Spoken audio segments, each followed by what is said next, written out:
Vous êtes sur le plateau de Ce soir ou jamais. Edgar Morin, vous êtes philosophe, sociologue, vous êtes l'auteur d'une 60aine de livres, traduits en une 30aine de langues dans un peu plus de 40 pays. Vous êtes déjà docteur honoris causa de 24 universités dans le monde. Et le 11 mars sera inaugurée à l'ESSEC, qui est une grande école de commerce française, une chaire Edgar Morin de la complexité. Vous êtes en effet le père de la théorie de la complexité. Vous, Tariq Ramadan, vous êtes professeur d'études islamiques contemporaines à l'université d'Oxford et directeur d'un centre de recherche islamique à Doha, au Qatar.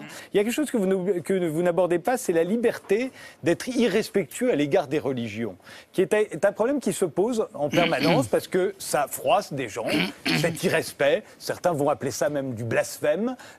Or, dans l'histoire, ici, dans ce pays, il a fallu acquérir le droit d'être irrespectueux envers les religions, le droit de blasphémer. Et on sait que cela peut choquer quand on caricature, que ce soit Mahomet ou que ce soit Jésus-Christ. Quelle est votre position sur ce sujet, Edgar Morin, et quelle est la vôtre, Alors, à mon avis, il y a le vrai blasphème et le faux blasphème. Qu'est-ce que c'est que le faux blasphème? C'est quand, devant un défilé religieux, le chevalier de la barre a refusé de saluer et il a été condamné à mort. Encore au XVIIIe siècle. Ça, c'est le faux blasphème parce qu'il refuse de s'incliner devant une autorité qu'il ne reconnaît pas. Le vrai blasphème est d'insulter soit Jésus, enfin, regardez, c'est dans le texte de Jarry de la Passion comme course de côte, n'est-ce pas, où les trois porteurs de croix font une course, etc. Enfin, il y a une sorte de dérision, d'ironie, etc. Alors moi je réponds, disons, ça dépend le contexte. Ça dépend le contexte. Par exemple, ce texte de Jarry apparu en France au début du XXe siècle. Il n'a pas été interdit. Il est resté évidemment très, très limité.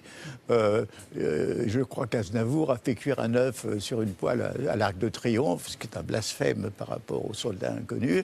Bon, et c'est pas ces blasphèmes-là, vous savez bien, qui choquent, parce qu'il nous reste très peu de temps. C'est pour ça que pardonnez-moi de vous couper. Mais quand on non, les caricatures. Allons-y pour les caricatures. Vous avez les caricatures, que ce soit de Jésus ou de Mahomet.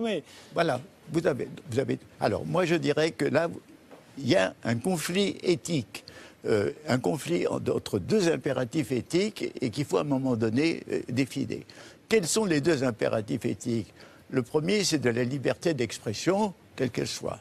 Le deuxième, c'est de ne pas heurter la sensibilité profonde d'une communauté qui, à un moment donné, va considérer ces caricatures comme quelque chose de très méprisant et de très insultant.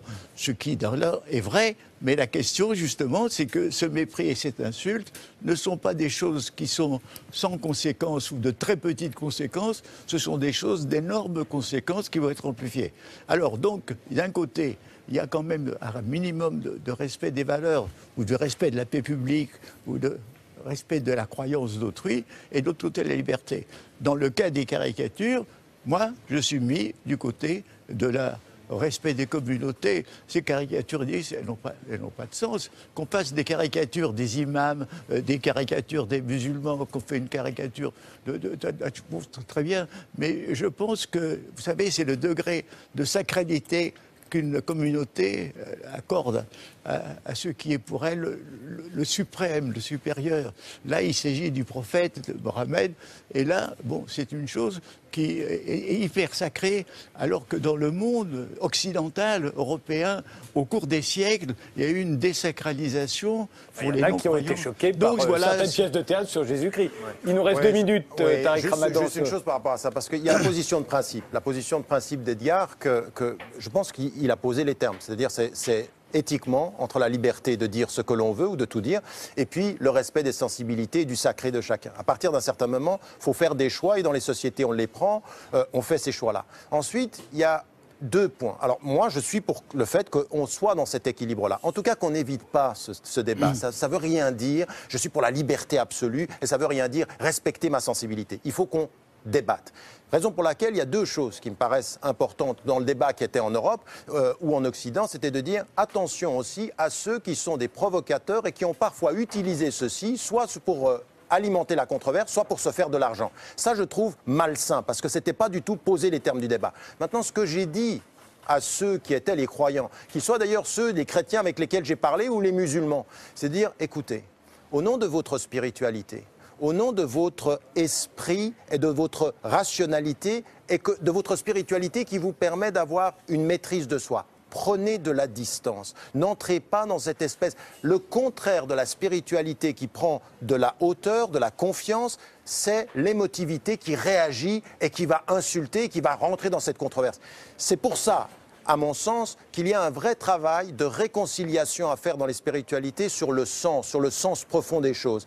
À ceux qui insultent, à ceux qui provoquent, à ceux qui ont envie de vous faire réagir émotionnellement, prenez la hauteur spirituelle qui est de dire, vous savez, au bout du compte, ça ne me fait pas rire. Et si vous riez, ben, tant mieux pour vous. Mais ne pensez pas que de votre rire va sortir de moi autre chose que l'élégance de celui qui passe son chemin quand ce n'est pas forcément drôle et quand ça touche à sa sensibilité. Je crois que ça, c'est une éducation à laquelle on doit s'habituer, même dans nos sociétés, malheureusement, aujourd'hui. Merci tous les deux.